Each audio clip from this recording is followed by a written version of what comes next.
नमस्कार स्टूडेंट्स, देखिए कल हमने आपको पढ़ाया था कि कुछ जो बहुलक हैं, जो औद्योगिक महत्व के बहुलक हैं, उनके बारे में पढ़ाया था। औद्योगिक महत्व के बहुलक में मैंने कल आपको बताया था कि पहला जो बहुलक होता है वो पॉलीथीन होता है। कल मैंने आपको बताया था पॉलीथीन होता है, औद्योगिक महत्व का बहुलक है। और दूसरा बताया था पीवीसी, पॉलीविनाइल क्लोराइड जो है यह किस प्रकार प्राप्त किया जाता है और इसके गुण तथा उपयोग भी क्या होते हैं। इसके बाद बताया था पॉलीएस्टर है। पॉलीएस्टर के बारे में बताया था कि पॉलीएस्टर किस प्रकार से प्राप्त होता है और इसमें एकलक इकाइयां कौन कौन सी होती हैं। इसका एग्जाम्पल बताया था अपन ने, जिसे कहते हैं टेरिडीन इलेक्ट्रॉन, जिसे पॉलीएथिलीन टेरिडीन के नाम से जाना जाता है। इसके बाद हम कुछ संघनन बहुलीकरण के उदाहरण के बारे में आपको बता रहे थे और कल हमने आपको पॉलीथीन के प्रकार बताए थे। दो प्रकार होते हैं, एक एलडीपी और एक होता है एचडीपी। एलडीपी जो होता है जिसे कहते हैं low density polythene, low density polythene यानी कि एलडीपी। एलडीपी का मतलब होता है लो डेंसिटी पॉलीथीन जिसका घनत्व कम होता है। और दूसरा बताया था एचडीपी जिसे कहते हैं हाई डेंसिटी पॉलीथीन। इन दोनों में अंतर क्या होता है और इनको बनाने के लिए कौन कौन से उत्प्रेरक काम में लिए जाते हैं, ये मैंने आपको कल बताया था। उसके बाद पॉलीथीन के उपयोग क्या होते हैं ये भी मैंने कल आपको बताया था। पीवीसी के बारे में बताया था, पॉलीविनाइल क्लोराइड क्या होता है, कैसे प्राप्त होता है, इसकी प्रॉपर्टीज क्या होती हैं, इसके उपयोग क्या होते हैं। उसके बाद मैंने पॉलीएस्टर के बारे में बताया था कि पॉलीएस्टर जो होता है एक संघनन बहुलीकरण का उदाहरण है। हालांकि वो पॉलीएस्टर में जो एकलक इकाइयां होती हैं वो डिफरेंट टाइप की होती हैं, इसलिए कौन कौन सी ऐसी एकलक इकाइयां होती हैं जो इसमें यूज में आती हैं। कल मैंने बताया था डाई कार्बोक्सिलिक और डाईओल बराबर पॉलीएस्टर हो जाता है। इसी प्रकार डाई एस्टर और डाईओल दोनों की रिएक्शन करा दिया है तो पॉलीएस्टर बन जाता है। डाई हाइड्रोक्सिलिक अम्लों का यदि संघनन करा दिया जाए तो भी पॉलीएस्टर बन जाता है। और एक और बताया था मैंने इसमें एग्जांपल टेरिडीन इलेक्ट्रॉन, इसे पॉलीएथिलीन टरफेलेट के नाम से भी जाना जाता है। इसमें कौन कौन सी एकलक इकाइयां होती हैं तो मैंने कल बताई थी, एथिलीन ग्लाइकॉल और टरफेलिक अम्ल, ये दोनों इसमें प्रयुक्त होते हैं। अब नेक्स्ट बात कर रहे थे आपके सामने संघनन बहुलीकरण के उदाहरण। संघनन बहुलीकरण के उदाहरण के बारे में बात कर रहे थे। संघनन बहुलीकरण के उदाहरण में मैंने आपको बताया था कि पहला कल मैंने बताया था, हालांकि एक बार दोबारा रिवाइज कर रहा हूं, नायलॉन 66 के बारे में बताया था। इसको मैं पहले भी केवल बता चुका हूं कि नायलॉन 66 कैसे प्राप्त होता है। दोबारा समझिए एक बार। नायलॉन 66 जो होता है इसमें प्रयुक्त होने वाली जो एकलक इकाइयां होती हैं दो प्रकार की होती हैं। एक होती है हेक्सामेथिलीन डायमीन, इसमें एकलक इकाइयां दो प्रकार की होती हैं। एक होती है हेक्सामेथिलीन डायमीन और दूसरी होती है एडिपिक अम्ल। एडिपिक अम्ल जिसे टेट्रामेथिलीन डाइकार्बोक्सिलिक अम्ल के नाम से भी जाना जाता है। हेक्सामेथिलीन डायमीन और एडिपिक अम्ल का जब संघनन कराया जाता है तो संघनन कंडेंसेशन पॉलीमराइजेशन के फलस्वरूप में नायलॉन 66 प्राप्त होता है। ये रिएक्शन मैंने आपको पहले बता रखी है, दोबारा नहीं बता रहा हूं, लेकिन इसमें बशर्ते एक चीज याद रखना है आपको। इसमें एक चीज ये याद रखना कि इसमें एकलक इकाई दो होती हैं, एक होती है हेक्सामेथिलीन डायमीन और दूसरी होती है एडिपिक अम्ल। 66 का नाम क्यों पड़ा इसका, नायलॉन 66 क्यों कहते हैं इसको, क्योंकि इसमें प्रयुक्त होने वाले जो एकलक इकाइयां हैं दोनों में कार्बन परमाणु संख्या 6 और 6 होती है, इसलिए इसको नायलॉन 66 कहा जाता है। अब बात करते हैं इसके गुण के बारे में। गुण से पहले उसके उपयोग देखिए। नायलॉन 66 का उपयोग जो होता है वह टायर जो होते हैं, व्हीकल्स जो होते हैं, उनके जो टायर होते हैं उन टायर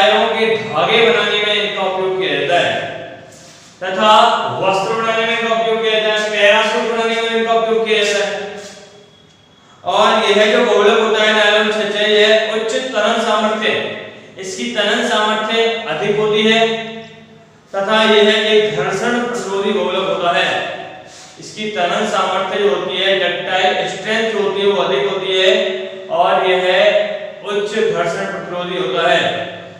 तथा इसकी दूसरी प्रॉपर्टी है कि प्लास्टिक और रेसिन, यह जो गोलक होता है नायलॉन छेच है, यह प्लास्टिक और रेसिन दोनों के रूप में क्या होता है, उपयोगी होता है। अब बात करते हैं नायलॉन छेच के बारे में, मैंने आपको कल बता दिया था। दूसरा इसमें एग्जांपल है नायलॉन 6।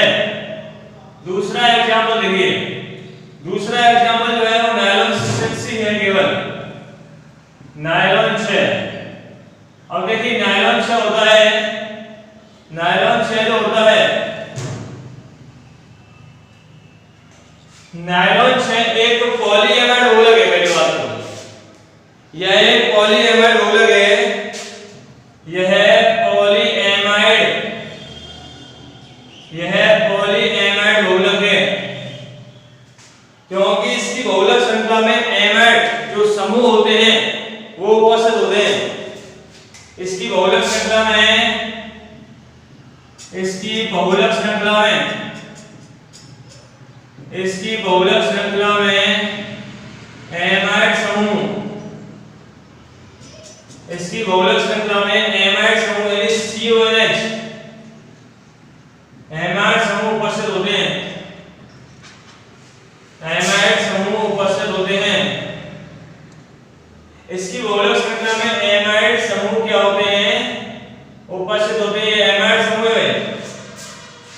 अब बात करते हैं प्राप्त कैसे होता है। यह कैप्रोलैक्टम होता है, कैप्रोलैक्टम के संघनन बहुलीकरण से पॉलीकैप्रोलैक्टम प्राप्त होता है, जिसे नायलॉन 6 के नाम से जाना जाता है। यानी कि कैप्रोलैक्टम जो होता है उसे जलवाष्प के साथ 533 से 543 केल्विन ताप पर गर्म किया जाता है। जब उसे जलवाष्प के साथ 533 से 543 केल्विन ताप पर गर्म किया जाता है तो प्राप्त होता है क्या, पॉलीकैप्रोलैक्टम, जिसे नायलॉन 6 के नाम से जाना जाता है। इसमें होता क्या है कि इसमें CO और NH, इसमें C डबल बॉन्ड O और NH, जिसे हम एमाइड समूह बोल रहे हैं, क्या बोल रहे हैं, एमाइड समूह बोल रहे हैं, इसे हम एमाइड समूह बोलते हैं। इसमें CO और NH के बीच जो बॉन्ड है, ये हो गया CO, ये हो गया NH, इसके बीच जो बॉन्ड होता है ये ब्रेक हो जाता है, टूट जाता है ऐसे। ये बॉन्ड ब्रेक होने के पश्चात अपने को नायलॉन 6 प्राप्त हो जाता है। क्या प्राप्त हो जाता है, नायलॉन 6। देखिए प्राप्त कैसे होता है, मैं रिएक्शन करके बता रहा हूं आपको। देखिए NH single bond CH2, single bond CH2, single bond CH2, single bond CH2, single bond CH2 और यहाँ पे C डबल बॉन्ड OE। इस प्रकार ये कैप्रोलैक्टम है, ये है कैप्रोलैक्टम। क्या है, कैप्रोलैक्टम, ये कैप्रोलैक्टम है। कैप्रोलैक्टम को 533 से 543 केल्विन ताप पर जलवाष्प के साथ, कैप्रोलैक्टम को 533 से 543 केल्विन ताप पर जलवाष्प के साथ गर्म किया जाता है, जिसके माध्यम से CO और NH के बॉन्ड के बीच जो बॉन्ड होता है वो ब्रेक हो जाता है, टूट जाता है। ये बॉन्ड टूट जाता है, हाफ बॉन्ड इसके पास, हाफ बॉन्ड इसके पास। ये इसका ब्रेकिंग पॉइंट है। क्या है ये, ब्रेकिंग पॉइंट है ये इसका क्या है, ब्रेकिंग पॉइंट है। यहां से ब्रेक हो जाता है, बॉन्ड टूट जाता है। इसके माध्यम से प्राप्त होता है NH half, NH half bond इसके पास आ गया, CH2 CH2 CH2 CH2 CH2 CH2 CH2 CH2 CH2 और CH2 यानी 5 CH2 ग्रुप हो गए, जिन्हें मैग्नीज समूह कहते हैं।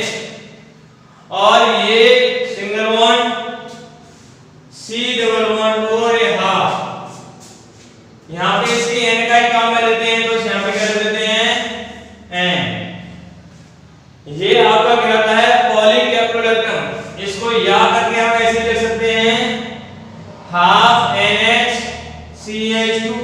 होल 5, क्योंकि CH2 समूह 5 है, मैथिली समूह, ये मैथिली समूह 5 है, 1 2 3 4 5, CH2 का whole 5, single bond C double bond O, और ये हाफ बॉन्ड यहाँ पे लगाना है, या तो ऐसे लिख लो या फिर ऐसे लिख लो, बात बराबर है। ये कहता है पॉली कैप्रोलैक्टम, ये है पॉली कैप्रोलैक्टम, जिसे नायलॉन 6 के नाम से जानते हैं। इसी को क्या कहते हैं भाई? नायलॉन 6 कहा जाता है। इस प्रकार ये नायलॉन 6 प्राप्त हो जाता है। दोबारा सुन लीजिए, कैप्रोलैक्टम को 5 जल वाष्प के साथ 533 से 543 केल्विन ताप पर गर्म किया जाता है, जिसके माध्यम से C और CO तथा NH के बीच जो बॉन्ड होता है वो टूट जाता है। उसके पश्चात अपने को ये प्रोडक्ट प्राप्त होता है, जिसे हम पॉली कैप्रोलैक्टम कहते हैं। इसे नायलॉन 6 के नाम से भी जाना जाता है। इसको नायलॉन 6 क्यों कह रहे हैं? क्योंकि इसमें कार्बन परमाणु की संख्या 6 है। देखिए कार्बन की संख्या 6, 1 2 3 4 5 6, इसमें कार्बन परमाणु की संख्या 6 होने के कारण यह नायलॉन 6 कहलाता है। ये इस प्रकार से नायलॉन 6 प्राप्त होता है। मोस्ट पूछ लिया जाता है कई बार। अब बात करते हैं इसके उपयोग के बारे में कि नायलॉन 6 के उपयोग क्या होते हैं। नायलॉन 6 के उपयोग, इसका उपयोग किया जाता है टूथब्रश जो होती है, टूथब्रश जो होती है उनको बनाने में इसका उपयोग किया जाता है। टूथब्रश तथा कुछ वाद्य यंत्र जैसे होते हैं, जैसे सितार है, गिटार है, सारंगी है, उनके तार बनाने में आता है। वाहन जो होते हैं, वाहनों के गियर बनाने में, वाहनों के गियर बनाने में, वाहनों के गियर बनाने में, कोमा सारंगी, कोमा सितार, कोमा गिटार आदि के तार बनाने में, देखिए नायलॉन 6 का उपयोग है टूथब्रश बनाने में, वाहनों के गियर बनाने में, सारंगी है, सितार है, गिटार जो होती है आदि के तार जो होते हैं वो इसी से बनाए जाते हैं। और इसका उपयोग धागे हैं, धागे जो होते हैं तथा रस्सी जो होती है, इसको मिटा रहा हूं यहां से। इसका उपयोग धागे हैं, रस्सियां हैं या फिर जाल बनाने में किया जाता है। दोबारा देखिए, इसका उपयोग टूथब्रश है, वाहनों के गियर हैं, सारंगी, सितार, गिटार आदि के तार बनाने में, धागे हैं, रस्सियां हैं, जाल आदि को बनाने में इनका उपयोग किया जाता है। नेक्स्ट देखिए, इसका जो तीसरा उपयोग है, इससे मोजे बनाए जाते हैं। क्या बनाए जाते हैं? मोजे, जो सॉक्स होते हैं वो बनाए जाते हैं। कारपेट कपड़े बनाए जाते हैं, कारपेट कपड़े बनाए जाते हैं तथा अधोवस्त्र बनाए जाते हैं, अधोवस्त्र भी इसी से बनाए जाते हैं। अधोवस्त्र आदि बनाने में किया जाता है। मोजे हैं, कारपेट कपड़ा है या फिर अधोवस्त्र है आदि को बनाने में इनका उपयोग किया जाता है। ये इसके कुछ उपयोग हैं। नेक्स्ट बात करते हैं, यह बहुलक जो होता है नायलॉन 6, नायलॉन 6 एक अर्धपारदर्शी बहुलक होता है और इसका गलनांक जो होता है अधिक होता है। देखिए इसकी मैं कुछ प्रॉपर्टीज लिख रहा हूं यहां पे। यह अर्धपारदर्शी तथा अधिक गलनांक वाला बहुलक है,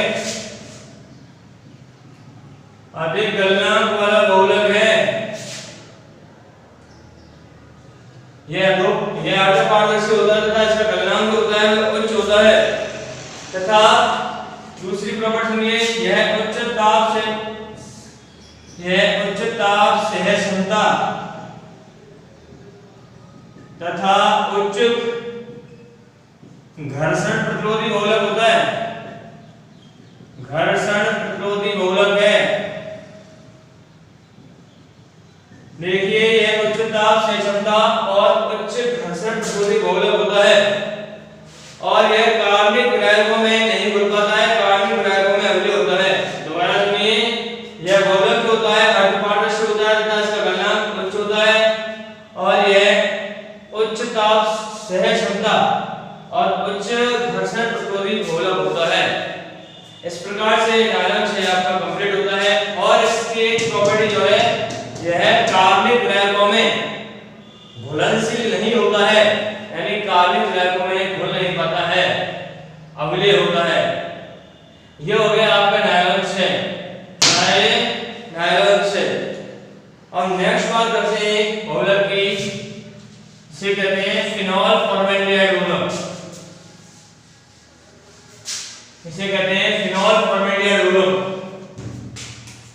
नेक्स्ट है तीसरा है फिनॉल फॉर्मेल्डिहाइड। फिनॉल फॉर्मेल्डिहाइड बहुलक या इसे रेजिन भी कहा जाता है, रेजिन, यानी इसे हम कहते हैं बेकेलाइट प्लास्टिक। क्या कहते हैं? Bakelite plastic. इसे बेकेलाइट प्लास्टिक भी कहा जाता है। अब देखिए बेकेलाइट प्लास्टिक कैसे प्राप्त होती है। बेकेलाइट प्लास्टिक जो होती है फिनॉल और फॉर्मेल्डिहाइड, जैसा कि ऊपर लिखा हुआ है, फिनॉल और फॉर्मेल्डिहाइड की अम्ल और क्षार की उपस्थिति में क्रिया कराने पर, दोबारा सुनिए, फिनॉल तथा फॉर्मेल्डिहाइड की अम्ल तथा क्षार की उपस्थिति में क्रिया कराने पर या फिर संघनन अपक्रिया से ऑर्थो हाइड्रोक्सी बेंजील अल्कोहल तथा पैरा हाइड्रोक्सी बेंजील अल्कोहल दो प्रकार के उत्पाद प्राप्त होते हैं। दो प्रकार के उत्पाद प्राप्त होते हैं। दोबारा सुनिए, फिनॉल और फॉर्मेल्डिहाइड की क्रिया कराते हैं। फिनॉल और फॉर्मेल्डिहाइड, फिनॉल और फॉर्मेल्डिहाइड की अम्लीय क्षार की उपस्थिति में क्रिया कराने पर या संघनन अपक्रिया से ऑर्थो हाइड्रोक्सी बेंजील अल्कोहल और पैरा हाइड्रोक्सी बेंजील अल्कोहल दो प्रकार के उत्पाद प्राप्त होते हैं। यदि यह क्रिया तनु अम्ल की उपस्थिति में कराई जाती है, यदि तनु अम्ल की उपस्थिति में, यदि तनु अम्ल की उपस्थिति में, यदि तनु अम्ल की उपस्थिति में यह क्रिया कराई जाती है तो हमको एक थर्मोप्लास्टिक पदार्थ प्राप्त होता है जिसका नाम होता है नोवोलेक।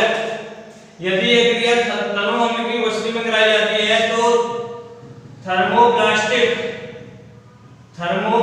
पदार्थ प्राप्त होता है जिसे नोवोलेक कहते हैं। क्या कहते हैं? जिसे नोवोलेक कहते हैं, जिसे नोवोलेक कहते हैं। यह एक रेखीय बहुलक होता है। इसमें फिनॉल और फॉर्मेल्डिहाइड का अनुपात 1 से कम होता है। इसमें फिनॉल और फॉर्मेल्डिहाइड, इसमें फिनॉल और फॉर्मेल्डिहाइड इन दोनों का अनुपात, फिनॉल और फॉर्मेल्डिहाइड दोनों का अनुपात 1 से कम होता है। यदि यह क्रिया डाइल्यूट एसिड की उपस्थिति में कराई जाती है, तनु अम्ल की उपस्थिति में कराई जाती है। लेकिन यदि यह क्रिया तनु क्षार की उपस्थिति में कराई जाती है, तनु क्षार की उपस्थिति में कराई जाती है तो एक थर्मोसेटिंग पदार्थ प्राप्त होता है। थर्मोसेटिंग पदार्थ प्राप्त होता है। यदि यह क्रिया तनु क्षार की उपस्थिति में कराई जाती है तो एक थर्मोसेटिंग पदार्थ प्राप्त होता है जिसे रिसोल कहते हैं, जिसे रिसोल कहा जाता है, जिसे रिसोल कहा जाता है। यह भी एक रेखीय बहुलक होता है, लेकिन यहां पर फिनॉल और फॉर्मेल्डिहाइड का अनुपात, यहां पर फिनॉल तथा फॉर्मेल्डिहाइड का अनुपात, फिनॉल और फॉर्मेल्डिहाइड का अनुपात 1 से अधिक होता है। यहाँ 1 से कम था अनुपात, यहाँ 1 से अधिक होता है। इस प्रकार यह प्रोसेस करने पर अपने को एक पदार्थ प्राप्त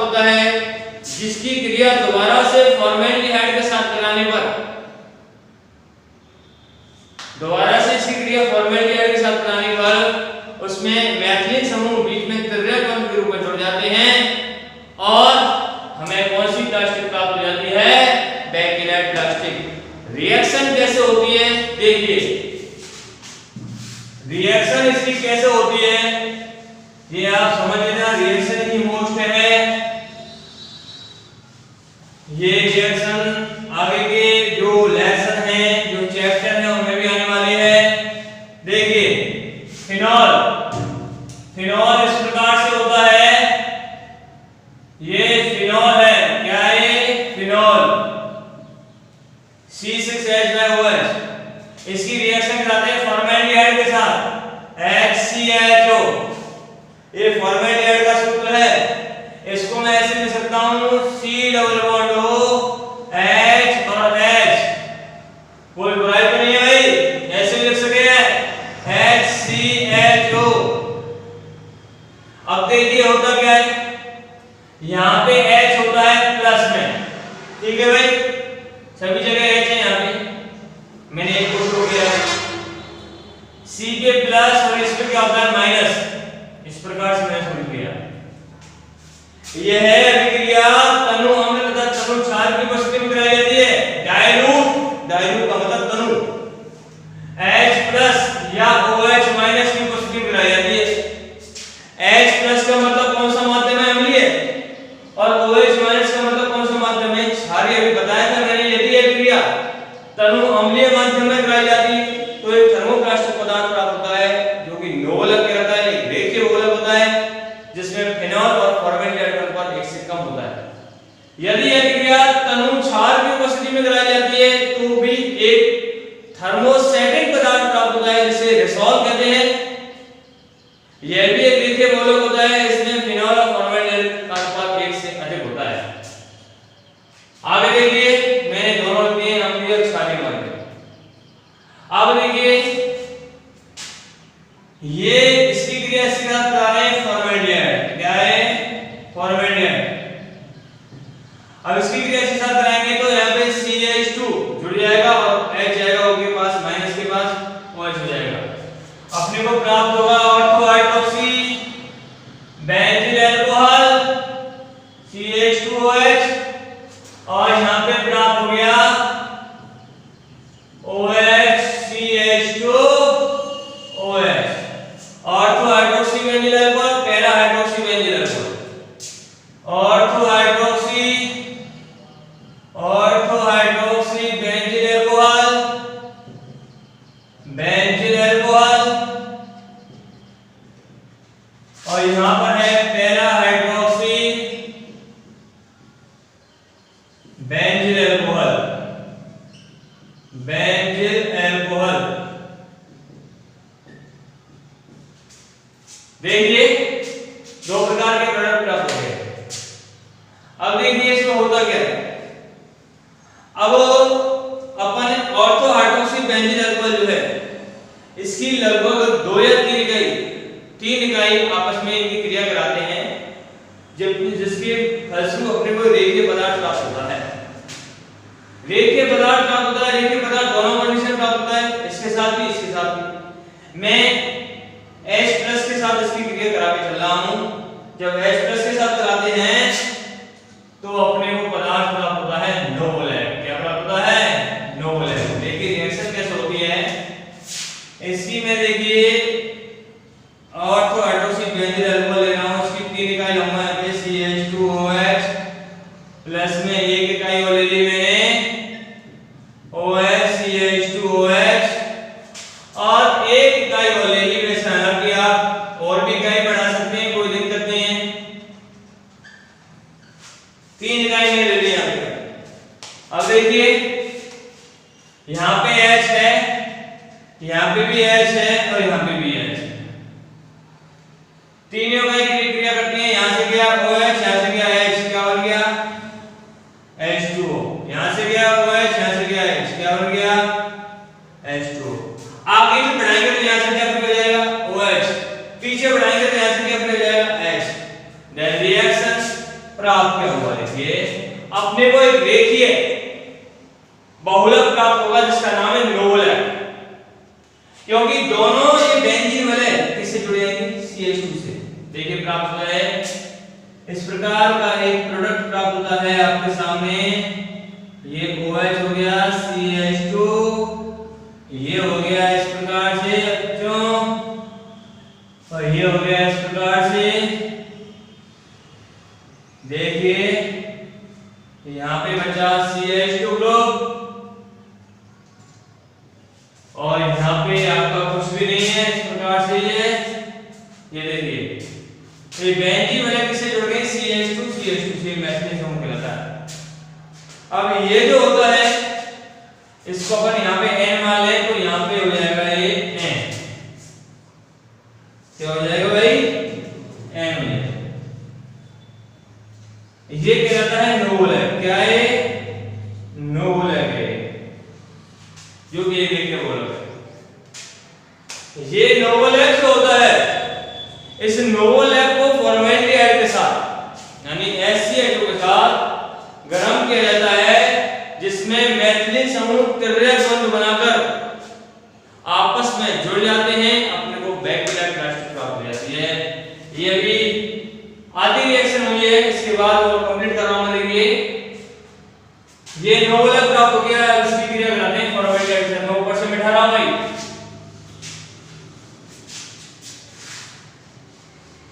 आगे देखिए रिएक्शन और कंप्लीट करते हैं। अब देखिए होता क्या है, ये नोवोलैक दे रहा है अपने को इस प्रकार से OH CH2 बेंजीन वाले, और यहां पर OH CH2। देखिए यहां पर इस प्रकार से ऊपर आ गया आपका OH ग्रुप, और ये हो गया यहाँ पे CH2 इस प्रकार से। यहाँ पे आपका कुछ नहीं है, ठीक है। अब आगे देखिए इसको फॉर्मेल्डिहाइड, इसकी दो इकाई ले रहा हूं मैं यहाँ पे, एक इकाई तो ये हो गई, इसकी एक इकाई को उल्टे क्रम में लिख रहा हूं नीचे। देखिए ये हो गया OH CH2, दूसरी बेंजीन वाले इस प्रकार से हो गए बच्चों OH, और यहाँ पे CH2 ग्रुप इस प्रकार से। यहाँ पे हो गया ये CH2 ग्रुप, ठीक है। आगे देखिए ये दूसरी इकाई होगी, ये पहली इकाई होगी। इसको अपन इसकी क्रिया करा रहे हैं इसके साथ फॉर्मेल्डिहाइड के साथ, इसके साथ फॉर्मेल्डिहाइड होता है HCl2, या फिर इसे लिखते हैं CH2O, बात बराबर है, HCHO CH2 CH2O, CH2O CH2O और CH2O। यहाँ पे H है, यहाँ पे भी H है, ऑलरेडी H होता है यहाँ पे, यहाँ पे H है, यहाँ पे H है, यहाँ पे H है, यहाँ पे H, यहाँ से क्या है, यहाँ से क्या हो, यहाँ से क्या H, क्या निकल गया H2O, क्या निकल गया H2O, यहाँ से भी क्या हो गया H2O। इस प्रकार ये यहाँ से H2 निकल जाता है, NH2 निकल जाते हैं यहाँ से। इसकी N इकाई क्रम में लेने पर रिएक्शन NH2 बाहर हो जाते हैं, ये दोनों इकाइयां CH2 से जुड़ जाती हैं। कैसे, देखिए इस प्रकार से बेंजीन वाले OH, इस प्रकार से CH2, ये बेंजीन वाले OH CH2, यहाँ पे बेंजीन वाले OH, और यहाँ पे CH2। आगे देखिए आप, ये CH2 जुड़ जाएगा इससे, CH2 CH2 CH2 जिसे मैथिलीन समूह कहते हैं, ये इसे कनेक्ट हो जाएगा। ये बेंजीन वाले, यहाँ पे OH CH2, और ये यहाँ पे OH आ गया, ये इससे कनेक्ट हो जाएगा।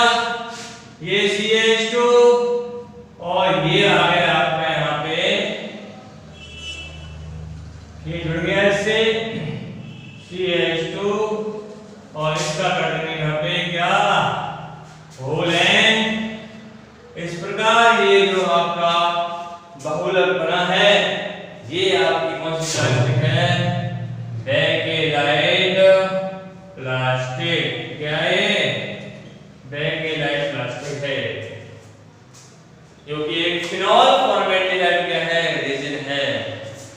ये नोबल प्राप्त हुआ था, ये नोबल है, इसकी दो इकाई थी, एक इकाई हो गई, एक इकाई हो गई। इस इकाई को मैंने उल्टे क्रम में लिखा है, इसे फॉर्मेल्डिहाइड के साथ इसकी क्रिया करा रहे हैं। यहां से गया जल, यहां से H2O, यहां से H2O, N इकाई ले लें तो NH2 निकल गया। दोनों वैल्यूबल है, ये वाली किससे जुड़ गई? CH2 से। प्राप्त हो गया बेकेलाइट प्लास्टिक। इस प्रकार बेकेलाइट प्लास्टिक प्राप्त होती है।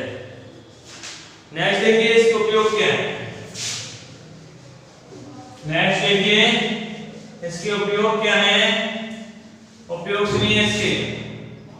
बेकेलाइट प्लास्टिक का जो उपयोग है वह जो विद्युत स्विच होते हैं उनको बनाने में कहता है। विद्युत स्विच जो होते हैं उनको बनाने में कहता है। बर्तनों के हत्थे बनाए जाते हैं। बर्तनों के हत्थे जो स्टैंड होते हैं बर्तनों के वो बनाए जाते हैं। बिजली के विद्युत रोधी उपकरण बनाए जाते हैं। बिजली के विद्युत रोधी उपकरण, विद्युत रोधी उपकरण बनाए जाते हैं। बिजली के विद्युत रोधी उपकरण बनाए जाते हैं। रेडियो है, टेलीविजन है, कंप्यूटर है, कंप्यूटर की बॉडी बनाई जाती है आदि इससे बनाए जाते हैं। कंघियां जो होती हैं, कॉम्ब जिन्हें कहते हैं कंघियां, वो बनाई जाती हैं। विद्युत स्विच है, बर्तनों के हत्थे हैं, विद्युत रोधी उपकरण है, रेडियो, टेलीविजन, कंप्यूटर की बॉडी, कंघियां आदि इससे बनाई जाती हैं। नेक्स्ट ये आगे देखिए आप टेफ्लॉन। नेक्स्ट जो पॉलीमर है वो है टेफ्लॉन। टेफ्लॉन कैसे प्राप्त होता है देखिए। नेक्स्ट चौथा है टेफ्लॉन, जिसे कहते हैं PTFE। PTFE टेफ्लॉन जो होता है टेट्राफ्लोरोएथेन के बहुलीकरण से प्राप्त होता है। इसकी क्रिया पर सल्फेट H2O8 -2 की मुश्किल कराते हैं। देखिए इसकी एकलक इकाई होती है, एकलक इकाई होती है TFE टेट्राफ्लोरोएथेन। रिएक्शन कैसे होती है? CF2 डबल बॉन्ड CF2, या इसको हम ऐसे लिख सकते हैं CF2 CF2। इसकी इकाई काम ले रहा हूं H2O8 -2, जिसे परसल्फेट कहते हैं। क्या कहते हैं? परसल्फेट में इसकी क्रिया होती है। जब इसका पॉलीमराइजेशन होता है तो पाई बॉन्ड टूटता है।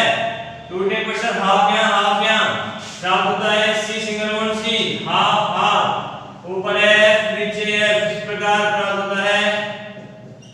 ये TFE है टेट्राफ्लोरोएथेन, और ये है PTFE। क्या है? PTFE पॉलीटेट्राफ्लोरोएथेन, जिसे हम टेफ्लॉन कहते हैं। क्या कहते हैं? टेफ्लॉन कहते हैं।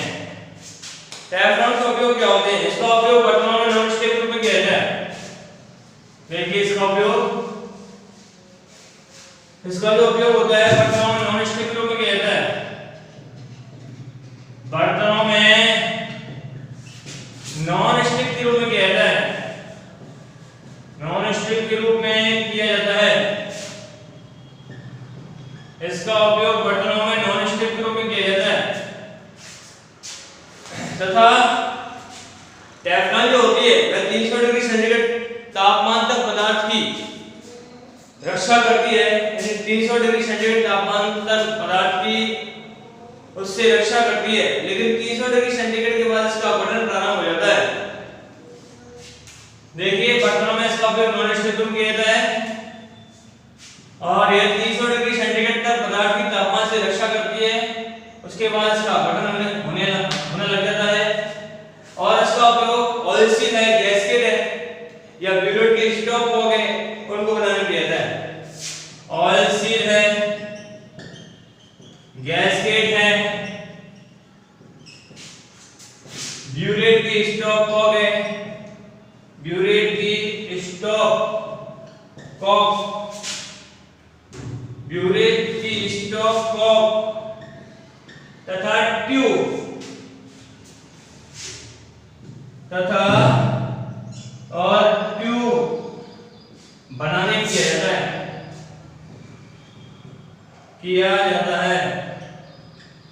दोबारा सुनिए, ऑयल सील गैस के ट्यूबलेट के स्टॉप को और ट्यूब बनाने में किया जाता है। ये है टेफ्लॉन के उपयोग। अब बात करते हैं इसके कुछ विशेषताएं। यह टेफ्लॉन जो होती है जंगरोधी क्षारों तथा कार्बनिक विलायक जो होते हैं उनसे क्रिया नहीं करती है। इसकी प्रॉपर्टी है जंगरोधी क्षार जो होते हैं यह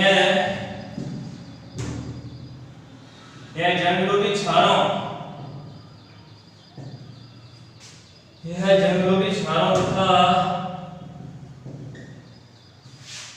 और कार्बनिक विलायकों से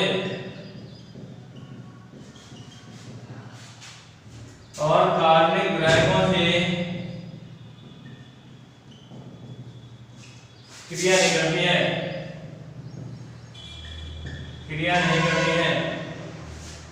इसकी पहली जो प्रॉपर्टी है वह है जंगरोधी क्षार होते हैं और कार्बनिक विलायक होते हैं उनसे क्रिया नहीं करती है। और यह जो बहुलक होता है रेखीय बहुलक होता है, क्रिस्टलीय बहुलक होता है तथा ये प्रबल अम्ल होते हैं। यह रेखीय तथा क्रिस्टलीय बहुलक होता है,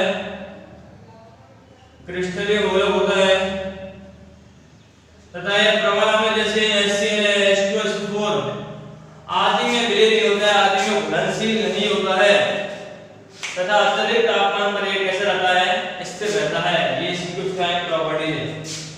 नेक्स्ट देखिए अगला टॉपिक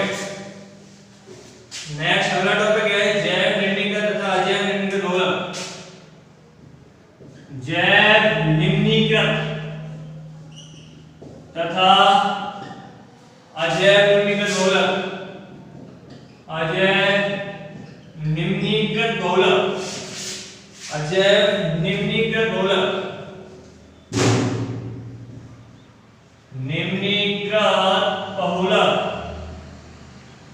जिसे इंग्लिश में कहते हैं बायोडिग्रेडेबल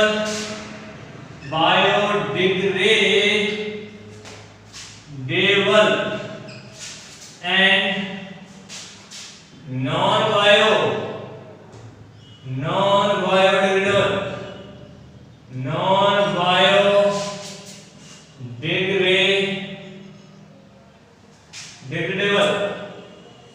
नॉन बायोडिग्रेडेबल पॉलीमर। देखिए अगला टॉपिक है जैव निम्नीकृत तथा अजैव निम्नीकृत बहुलक, जिसे कहते हैं बायोडिग्रेडेबल तथा नॉन बायोडिग्रेडेबल पॉलीमर। इसके बारे में पढ़ेंगे नया टॉपिक। देखिए पहली बात करते हैं जैव बहुलक होते क्या हैं। जैव बहुलक जिसे बायोपॉलीमर कहते हैं। जैव बहुलक होते क्या हैं? बायोपॉलीमर ये ऐसे बहुलक होते हैं जो कि प्रकृति से प्राप्त होते हैं, जो कि प्रकृति सजीव जगह जैसे पेड़ पौधे आदि से प्राप्त होते हैं, जैसे प्रोटीन है, सेलुलोज है, न्यूक्लिक एसिड है, लिपिड है, वसा है, रेशे है, कपास है, रेशम है आदि। ये जो बहुलक हैं प्रकृति से प्राप्त होते हैं, जो कि प्राकृतिक बहुलक कहलाते हैं। क्या कहलाते हैं? प्राकृतिक। और प्राकृतिक बहुलक के बारे में आपको पहले बता दिया है। अब बात करते हैं जैव निम्नीकृत और अजैव निम्नीकृत बहुलक के बारे में। देखिए जैव निम्नीकृत बहुलक जो होते हैं वो होते हैं कि कैसे बहुलक होते हैं। जैव निम्नीकृत बहुलक यानी कि बायोडिग्रेडेबल, जिसके नाम से स्पष्ट है। ये ऐसे बहुलक होते हैं जो कि प्राकृतिक और संश्लेषित दोनों प्रकार के हो सकते हैं, हो सकते हैं और इस प्रकार के बहुलक का जीवाणुओं के द्वारा अपघटन हो जाता है। ये ऐसे बहुलक होते हैं जो कि प्राकृतिक और संश्लेषित दोनों प्रकार के होते हैं और इनका जीवाणुओं के द्वारा अपघटन हो जाता है। जैव निम्नीकृत बहुलक कहलाते हैं। क्या कहलाते हैं? जैव निम्नीकृत बहुलक। ये कहलाते हैं जैव निम्नीकृत बहुलक। अब ऐसे बहुलक होते कौन कौन से? पहला इसका उदाहरण है PHBB।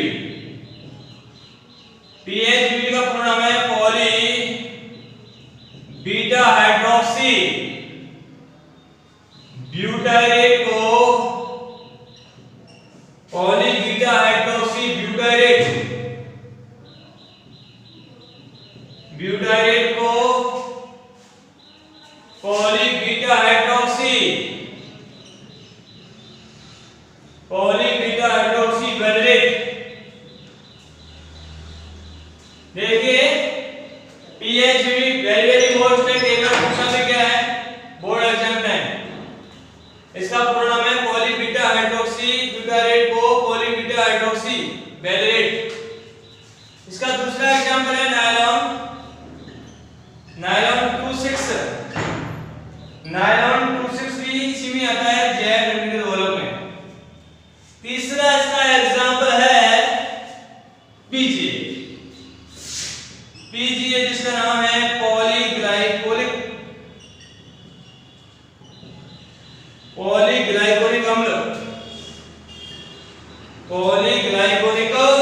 अम्ल। नेक्स्ट इसका एग्जांपल है पीएलए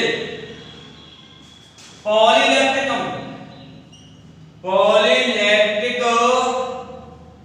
अम्ल।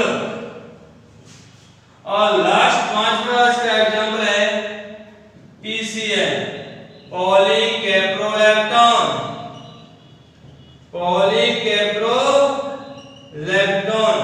ये इसका है एग्जांपल एंड का। तो जैव केमिकल बहुलक ऐसे बहुलक होते हैं जो कि प्राकृतिक और संश्लेषित दोनों प्रकार के होते हैं और जिनका जीवाणुओं के द्वारा अपघटन किया जा सकता है वो कहलाते हैं जैव केमिकल बहुलक। जैसे PHBV poly beta hydroxy butyrate co poly beta hydroxy butyrate co poly beta hydroxy valerate. Nylon 26 PGA polyglycolic अम्ल, पीएलए पॉलीलैक्टिक अम्ल, पीसीएल पॉलीकैप्रोलैक्टोन। ये इसके एग्जांपल हैं। छोटे को समझाऊंगा। देखिए मैं पहले हम बात करते हैं पीएचबीवी के बारे में। देखिए पीएचबीवी क्या होता है इसको समझ लीजिए। पहला एग्जांपल यहां बोला था अपन ने पीएचबी और एबी। तो पीएचबी की फुल फॉर्म अभी लिखा है, बताई थी मैंने आपको, poly beta hydroxy butyrate co poly beta hydroxy wallet. यानी इस प्रकार का बहुलक जो होता है वह बीटा हाइड्रोक्सी ब्यूटारिक अम्ल होता है, बीटा हाइड्रोक्सी ब्यूटारिक अम्ल, जिसका आईयूपीएसी नाम होता है 3 हाइड्रोक्सी ब्यूटेनोइक अम्ल तथा बीटा हाइड्रोक्सी वैलेरिक अम्ल 3 हाइड्रोक्सी पेंटेनोइक अम्ल। जब दोनों की क्रिया कराते हैं तो संघनन बहुलकीकरण के दौरान अपने को पीएचबीवी प्राप्त होता है। यह एक पॉलीएस्टर बहुलक है क्योंकि इसकी श्रृंखला में एस्टर समूह होता है, इसलिए यह पॉलीएस्टर बहुलक कहलाता है। यह क्या कहलाता है? पॉलीएस्टर बहुलक कहलाता है। रिएक्शन देखिए, C double bond OOH single bond CH2 single bond CH single bond CH और यहां पे OH। इसको मैं थोड़ा मिटा के ऊपर लिख रहा हूं, अपन समझा रहे हैं PH B और AB। तो है बीटा हाइड्रोक्सी ब्यूटाइलिक अम्ल, यानी 3 हाइड्रोक्सी आईयूपीएसी नाम लिख रहा हूं ब्यूटेनोइक अम्ल। यहां पे 3 हाइड्रोक्सी हो गया 1 2 3 और यहां पे लगा दिया मैंने CH 1 2 3 4 3 हाइड्रोक्सी ब्यूटेनोइक अम्ल। इसके पास वाला टर्म है तो अल्फा के पास वाला बीटा हाइड्रोक्सी ब्यूटेनोइक अम्ल हो गया। प्लस दूसरी एप्लिकेशन है इसमें बीटा हाइड्रोक्सी वैलेरिक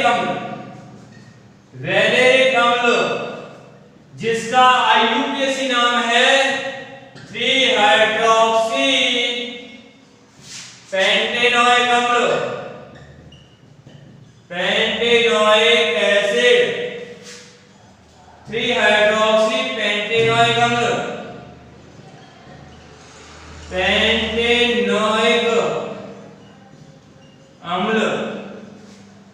जिसकी संरचना मैं ऊपर लिख रहा हूं C double bond OOH CH2 CH OH और यहां पे CH2 CH3 1 2 3 4 5 3 हाइड्रोक्सी पेंटेनोइक।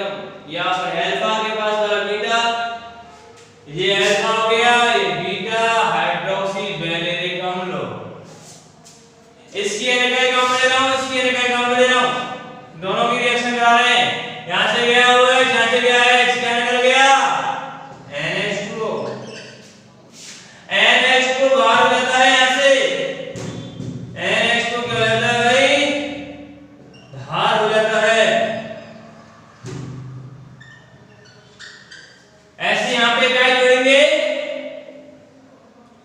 पे क्या जोड़ेंगे तो यहाँ से क्या फ्री हो जाएगा H, यहाँ पे क्या जोड़ेंगे तो यहाँ से क्या फ्री हो जाएगा OH।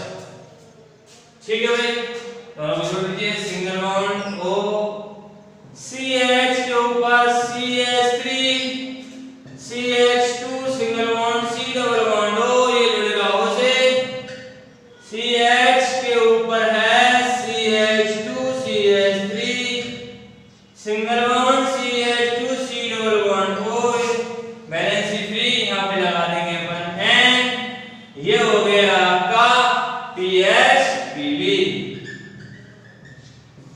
ये इस प्रकार से PHPV प्राप्त हो जाता है। इसका उपयोग देखिए सुनिए, इसका उपयोग विशिष्ट पैकेजिंग में किया जाता है तथा अस्थियों में प्रयुक्त युक्तियां जो होती हैं, अस्थियों में प्रयुक्त युक्तियों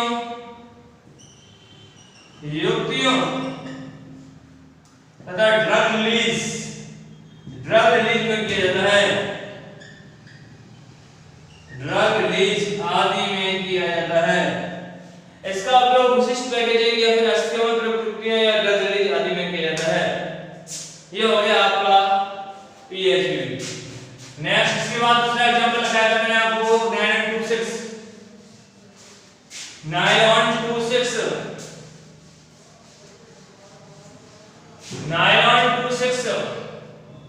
नायलॉन 26 के बारे में आपको पहले बता चुका हूं। उसमें दो इकाई होती है, एक ग्लाइसिन होती है और दूसरी होती है एमिनो कैप्रोइक अम्ल। ग्लाइसिन का सूत्र होता है CH2 single bond C double bond OH। इसका होता है यहां पे NH2 ग्रुप पहले का एग्जांपल ले प्लस यहां पे CH2 का whole 5 single bond C double bond OH और यहां पे NH2 ग्रुप। इस प्रकार N इकाई एग्जांपल ले ली, यहां से निकल गया H2, दोनों को जोड़ देंगे, आपस में प्राप्त हो जाएगा नायलॉन 6। यहां से निकल जाएगा H, यहां से निकल जाएगा OH, प्राप्त हो जाएगा half NaCH2 single bond C double bond O, ये जुड़ेगा NH से CH2 का whole 5 C double bond O, यहां लगा दिया N। ये क्या प्राप्त हो गया नायलॉन 26। समझ में आ गया होगा। नेक्स्ट अगला एग्जांपल है PGA।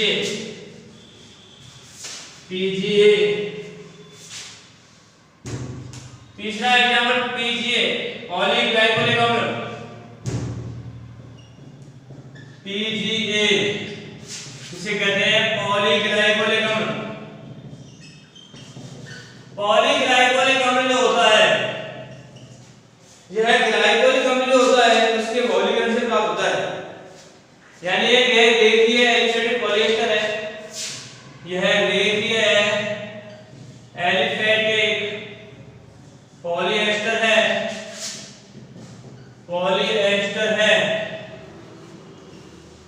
रिएक्शन कैसे होती है? रिएक्शन होती है इसमें एक COOH ग्रुप होता है, एक होता है OH group. CH2 single bond C double bond OH, यहां पे OH इकाई काम में ले ली, CH2 single bond C double bond OH और OH यानी इकाई काम में ली। यहां से गया OH, यहां से गया H, क्या निकल गया NH2 भाग, ऐसी इकाई जोड़ेंगे अपन तो यहां से क्या निकल जाएगा H, यहां से क्या निकल जाएगा OH। Half OCH2 single bond C double bond O, OCH2 single bond C double bond O और यहां पे आ जाएगा N। ये है आपका PGA पॉलीग्लाइकोलिक अम्ल। इसका उपयोग किया जाता है शल्य चिकित्सा जो होती है उसमें टाका लगाने में किया जाता है। नेक्स्ट है PLA, इसे कहते हैं पॉलीलैक्टिक अम्ल। नेक्स्ट है चौथा PLA, इसे कहते हैं पॉलीलैक्टिक अम्ल। पॉलीलैक्टिक अम्ल, पॉलीलैक्टिक अम्ल जो होता है ये लैक्टिक अम्ल के मॉलिक्यूल से बनाया जाता है। यानी ये ताप सुगट्टे एलिफेटिक एक पॉलिएस्टर होता है। अब देखिए रिएक्शन कैसे होती है, CH single bond C double bond OH CH, single bond C double bond OH, यहाँ पे नीचे CH3 ग्रुप और यहाँ पे OH। इसके कहने का मतलब इसकी दूसरी का इक्वेशन लिख रहा हूँ CH single bond C double bond OH, OH single bond CH3 N। Then reaction यहाँ से गया OH, यहाँ से गया H, यहाँ से गया NH2, NH2 बाहर, यहाँ से भी H निकल जाएगा, वहाँ से OH निकल जाएगा, दोनों को जोड़ देना CH CH3 single bond C double bond O, O single bond CH single bond CH3 single bond C double bond O का होल N। ये प्राप्त हो गया Pl, इसे कहते हैं पॉलीइलेक्ट्रिक अम्ल। इसका उपयोग भी शल्य चिकित्सा में टाका लगाने में किया जाता है और डायलिसिस अपोहन की जो क्रिया होती है वो भी इसी के द्वारा की जाती है तथा इससे जो बायोप्रिंटर होते हैं यानी कि जो 3D प्रिंटर होते हैं या फिर बायोप्लास्टिक जो होती है इससे बायोप्लास्टिक तथा 3D प्रिंटर आदि बनाए जाते हैं। ये हो गया आपका Pl।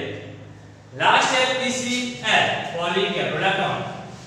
पॉलीकैप्रोलैक्टोन क्या होता है? PCl। पांचवा है PCl, जिसे कहते हैं पॉलीकैप्रोलैक्टोन।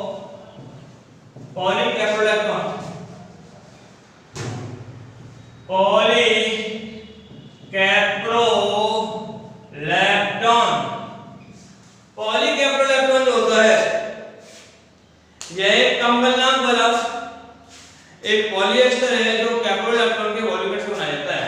जब रिएक्शन में सोच दीजिए सिंगल ये C double bond CH2 CH2 CH2 CH2 CH2 यहां पे जुड़ा हुआ होता है।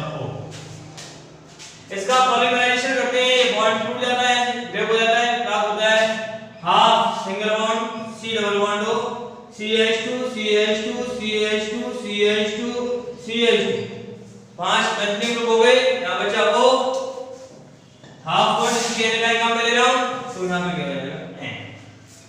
ये कैप्रोलैक्टोन है, ये पॉलीकैप्रोलैक्टोन।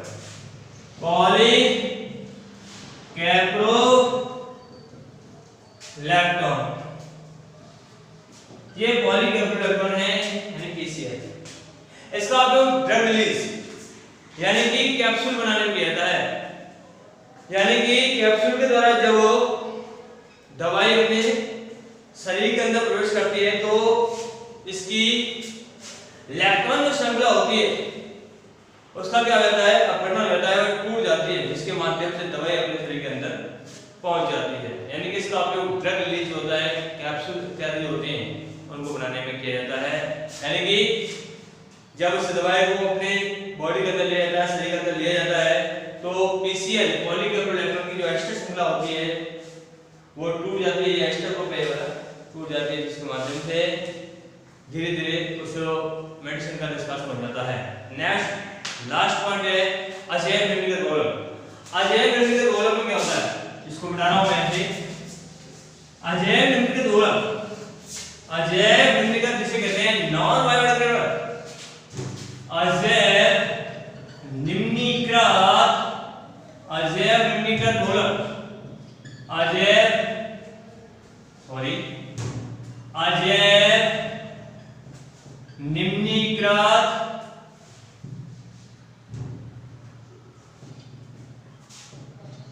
अजैव निम्नीकृत बहुलक, ऊपर लिखा हुआ है वैसे वो लिखा अजैव निम्नीकृत गोलक नॉन बायोडिग्रेडेबल। एक ऐसे पॉलीमर होते हैं जो कि संश्लेषित होते हैं, ये संश्लेषित गोलक होते हैं जिनका जीवाणु का गठन नहीं होता है। कौन कौन से होते हैं, पॉलीथीन है, बेंगेलाइट है या फिर टेफ्लॉन है, PVC है, टेरिलीन है। ये ऐसे गोलक होते हैं जो कि संश्लेषित होते हैं, क्योंकि सिंथेटिक होते हैं, इनका अपघटन नहीं होता है, इनका अपघटन नहीं होता है। इसके एग्जांपल हैं पॉलीथीन है, उसके बाद इसके एग्जांपल PTF है, बेंगेलाइट है, टेरिलीन है जिसे टेफ्लॉन कहते हैं, आदि इसके क्या हैं उदाहरण हैं। ये कहता है आपका अजैव निर्मित गोलक। यहाँ पे आपका पार्ट समाप्त होता है। इसके बाद इसमें कुछ एक्स्ट्रा जो पॉइंट है उनको मैं कल बता दूंगा आपको। नेक्स्ट कल से एक नया पार्ट स्टार्ट करेंगे अपन केमिस्ट्री। आज के इतना ही, धन्यवाद।